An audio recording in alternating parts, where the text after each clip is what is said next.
Om Shri Gurubhyo Namaha Harihi Om Sadashivasamarambham Shankaracharya Madhyamam Asmadacharya Paryantam Vande Guru Paramparam Shruti Smriti Purananam Alayam Karunalayam Namami Bhagavatpada Shankaram Loka Shankaram Sadatmadhyana Niratam Vishayebhyav Parang Mukham Naumi Shastreshu Nishnatam Chandrasekhara Bharatim Om. Page number 11, verse 14. Adhikarinam ashaste phalasiddhir visheshatah upaya deshakaladhyaha santyasyam sahakarinaha. So in this verse, we had looked at in the last couple of classes, Adi Shankara Bhagavad is saying that the main determinant of success in any venture is the qualifications that are present in the candidate, especially so in the case of Jnanam. And therefore, the difference in the outcomes, that some people are successful in attaining Jnanam, whereas others are not, even when the circumstances that they have are the same, is because of those qualifications. In the case of Jnanam, that is the sadhana chatushtaya sampatti. There are other incidental factors such as location, time, the kind of guru that one has, which are all supporting factors. But the main determinant of success and failure is the adhikari itself. Now, in the last session, we had looked at the commentary by Jagadguru Srimad Chandrasekhara Bharati Mahaswamigal in the middle of page 11. The sentence that we had last read was Athapi Ashuddha Chitto Rakshasarajo Virochanaha Brahmalokam Gatopi Paramaguruna Parameshthina Upadishtopi Naivagrahid Atmanam. This was a story from the Chandogya Upanishad, wherein the king of the Devatas, Indra, and the king of the Rakshasas, Virochana, both approach Chaturmukha Brahma, Prajapati, in Brahmaloka and request him to teach them about the self, to confer upon them Brahmajnana. So, both of them have the best of circumstances in the sense that they have the best of the teachers, the highest jiva in creation, Hiranyagarbha Brahma himself, as their teacher. And the circumstances are also very conducive in the sense that the teaching is taking place in Brahmaloka. Both of them have gone through the same spiritual disciplines and they have done the Brahmacharya vow. They have undertaken that in the presence of Brahmaji himself. Despite that, Indra attains Brahmajnanam, whereas Virochana does not. And Jagadguru Srimad Chandrasekhara Bharati Mahaswamigal is saying the reason for that is because the king of the Rakshasas, the Rakshasa Raja Virochana, is Ashuddha Chittaha. His mind is impure, meaning he does not have the sadhana chatushtaya sampatti that Indra has. Continuing, samsarameva nissaram drishtva sara didrikshaya pravrajantya akrutodvahaha param vairagyam ashritaha. Iti yadi vetaratha brahmacharyadeva pravrajet grihadva vanadva yad ahareha virajet tad ahareva pravrajet ityadi pramanaihi vakshyamana vairagyadi sadhana chatushtaya sampannasya deshakalau na vivakshitau ityabhiprayena tayos sahakaritvam uktam. Here, Acharya is quoting two scriptures. Firstly, he is saying that there is a very famous quotation that those who want to see the true essence of samsara, who have that desire, they decide that the samsara that is apparent actually has no essence, but there is an underlying reality behind samsara which is not apparent. So, what is apparent is Nissaram, but there is a Saram upon which this entire projection is taking place. And with a desire to see that, there are some wise people who, having taken recourse to the highest renunciation, param vairagyam ashritaha pravrajanti akrutodvaha, they give up on marriage, they give up on the householder's life, and then they take up to sannyasa ashrama. Similarly, the Jabalopanishad, which was quoted by the Purvapakshi a couple of lines above, he had said, Brahmacharyam samapya grihi bhavet grihad vani bhutva pravrajet. So that Jabalopanishad mantra is saying that one has to take up sannyasa ashrama after having gone through brahmacharya, grihasthashrama, vanasprastha in that order. Brahmacharyam samapya grihi bhavet. So one moves to householder's status after brahmacharya ashrama. From the householder status, grihad vani bhavet, he takes up to vanaprastha vani bhutva pravrajet. From the vanaprastha you have to take up sannyasa ashrama. It seems to indicate an order. But the very same mantra in the very same Upanishad continues Yadi Vetharatha Brahmacharyadeva Pravrajet Grihadva Vanadva. It says, if the desire for renunciation is very strong, then immediately upon Brahmacharya Ashrama, the completion of Brahmacharya Ashrama, one can immediately renounce and take up Sannyasa Ashrama. Or if one is in a householder status, he can take up sannyasa ashrama, grihadva, or if one is in vanaprastha ashrama, one can take up sannyasa ashrama. There is no hard and fast rule that in order to take up the fourth ashrama, the turiya ashrama of sannyasa, one must have gone through the previous three steps in an order. There is no such requirement. From the very first ashrama itself, one can jump. If the desire for renunciation is very strong.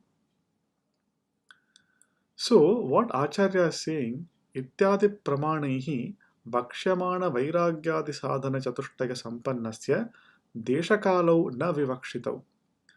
He's saying these pramanas, these means of knowledge reveal to us that what for the adhikari who is endowed with the sadhana chatushtaya sampatti, being viveka, vairagya, shamadhi and mumukshutvam,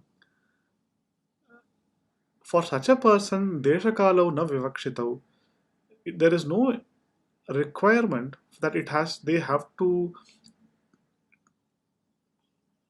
take up that sannyasa ashrama or attain that jnana at a particular time and a particular place. It is only meant for those people who do not have that same level of sadhana chatushtaya sampatti as this individual. Whereas these individuals are very, very mature students whose mindset permits them to take up sannyasa and attain jnana at an instant without having to go through the long trials and tribulations that others have to go to. And therefore, he continues, Deshakalau na vivakshitau ityabhiprayena tayo sahakaritvam muktam.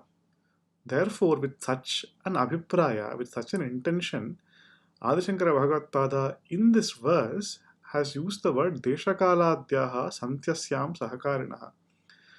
Time or location are merely supporting factors, they are not the central factors.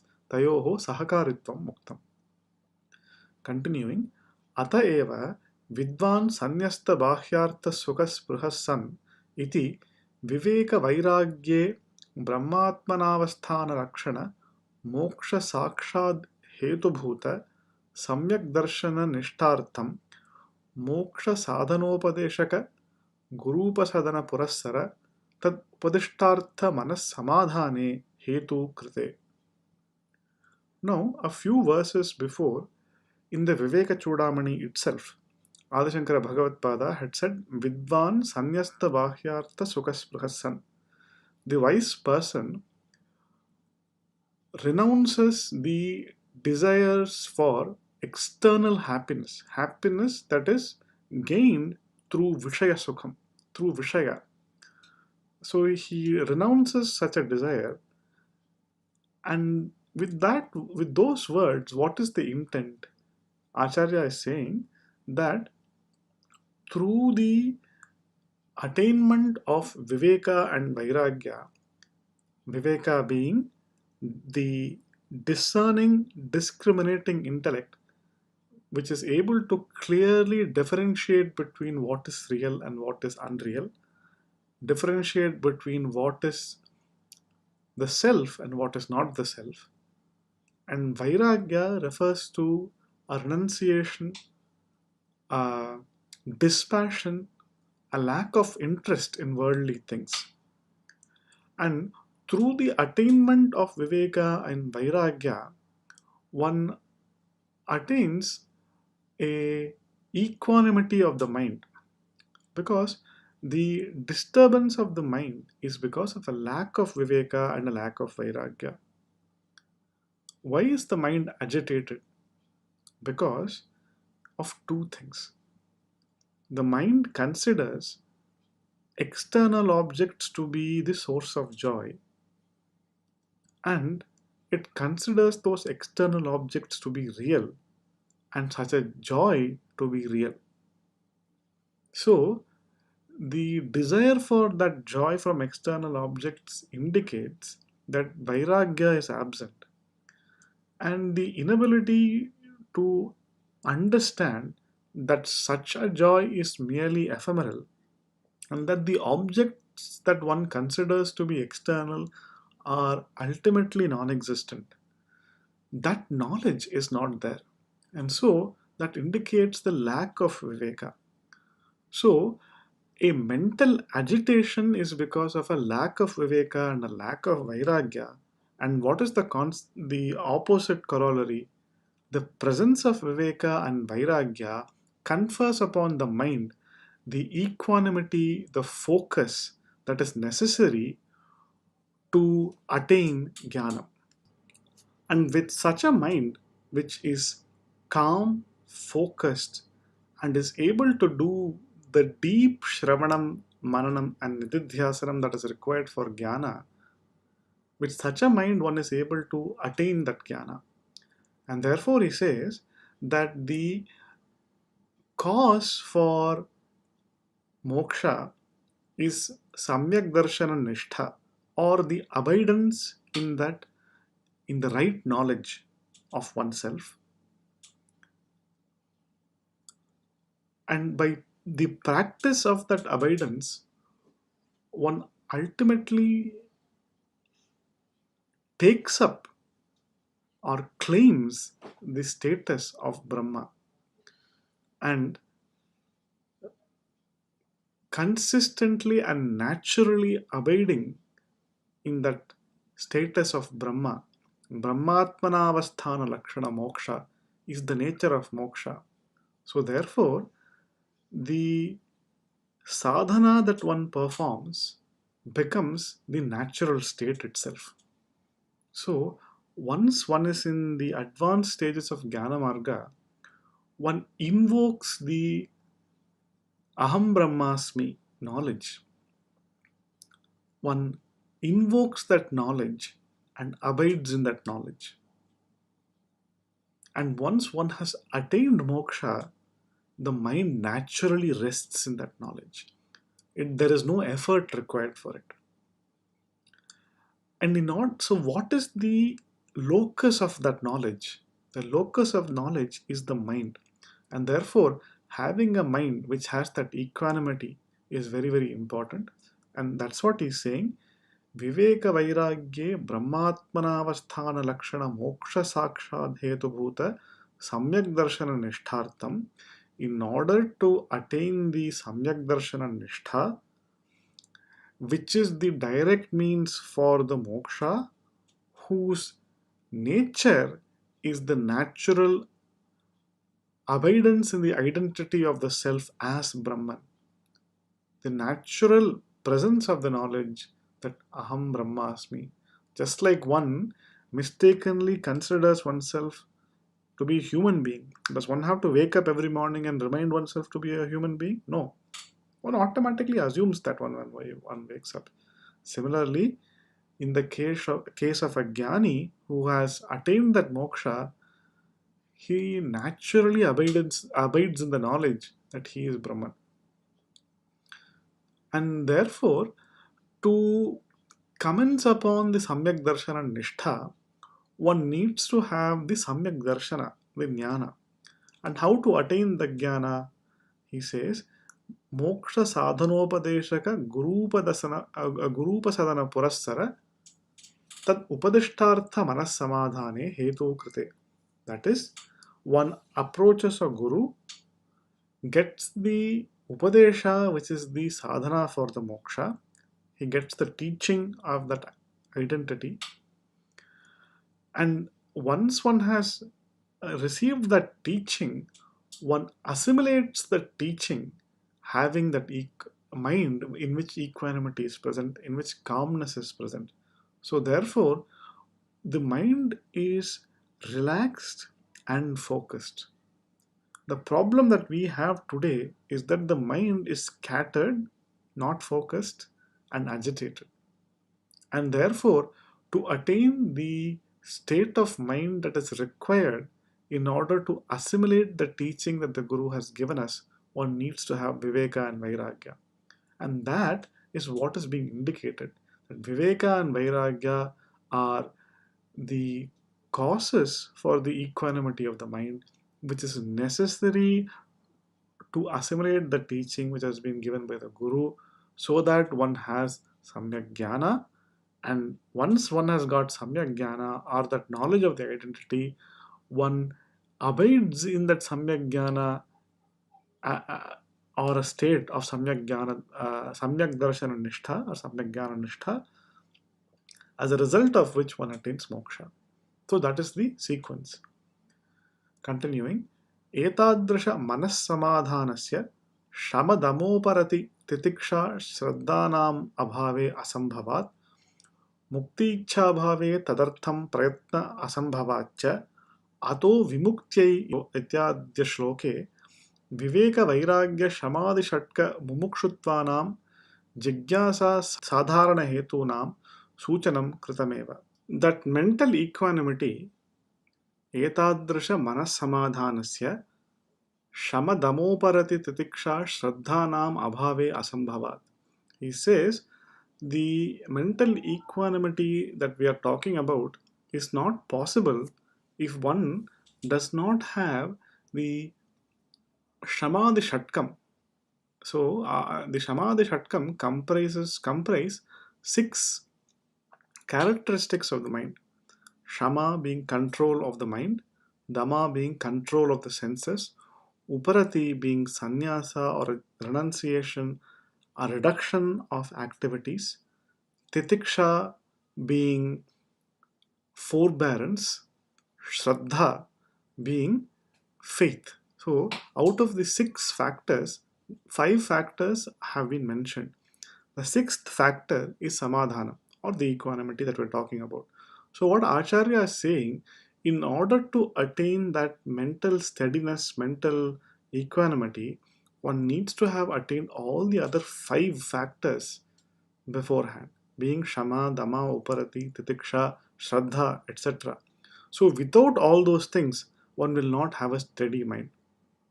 And if you don't have a steady mind, that is, if you do not have the desire for mukti or liberation, then there will be no effort involved or effort exercised towards attaining that liberation. And without putting that effort, that liberation will also not attain. And therefore, he says in the shloka, Ato Vimuktyai Prayateta Vidvan Sanyasta Bhahyartha Sukasprahasan, in the Vivekachudamani, the previous shloka that we were referring to, what it is saying is that the causes of jnanam in general is a desire for that jnanam. So jigyasa, the cause of that jigyasa is a sense of mumukshutvam or a yearning for liberation.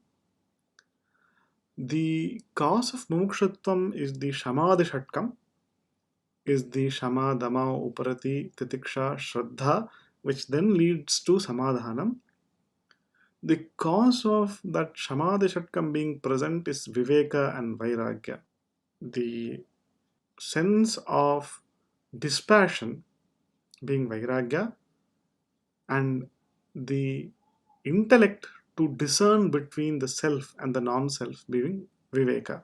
Thus, what Acharya here is saying is that to attain jnana, one needs to have all these factors, and there is a logical connection between these factors, and that has been indicated already, he says. Tathacha tarati shokam atmavit tad vigyanaartham sa gurumevaभिगच्छेत् इत्यादि श्रुत्यनुसारेण शोकशब्दित बन्धनाशकं सम्यग्ज्ञानं सद्गुरूपदिष्टार्थविचारमन्तरा न केनापि साधनान्तरेण इति. So here he is saying the Chandogya mantra Tarati Shokam Atmavit, the knower of the self transcends sorrow, crosses the ocean of sorrow. Tad Vijnanartham sa Gurumeva Bigachet. In order to know that, one certainly needs to approach a guru. This is from the Mundakopanishad. From these Shrutis, what we gather is that shoka or sorrow, essentially here sorrow means bandham or bondage. Shoka shabdita bandham. And the destroyer of that bandham, destroyer of that bondage, destroyer of shoka is samyak jnanam, or the correct knowledge of oneself. And that correct knowledge of oneself, Sadguru Upadishtartha Vicharamantara na kenapi sadhanantarena iti. There is no other sadhana or means to attain that correct knowledge of oneself apart from a Sadguru giving us the Upadesha for that, and following a process of self-enquiry on the basis of what the Sadguru has taught us. Therefore, what is being said is that one necessarily needs to approach a guru, and one necessarily needs to do vichara, and that success in that vichara is largely down to the sadhana chatushtaya sampatti of the adhikari. And then he concludes shloke asyam ityasya siddhau ityartha. So here the word asyam means in order to attain moksha, desha and kala, time and space, serve as sahakarinaha or supporting factors. With that, the commentary to verse 14 has been completed, and we will take up the commentary to verse 15 in the next session. Purnamadah Purnamidam Purnat Purnamudachyate Purnasya Purnamadhaya Purnameva Vashishyate. Om Shanti Shanti Shanti.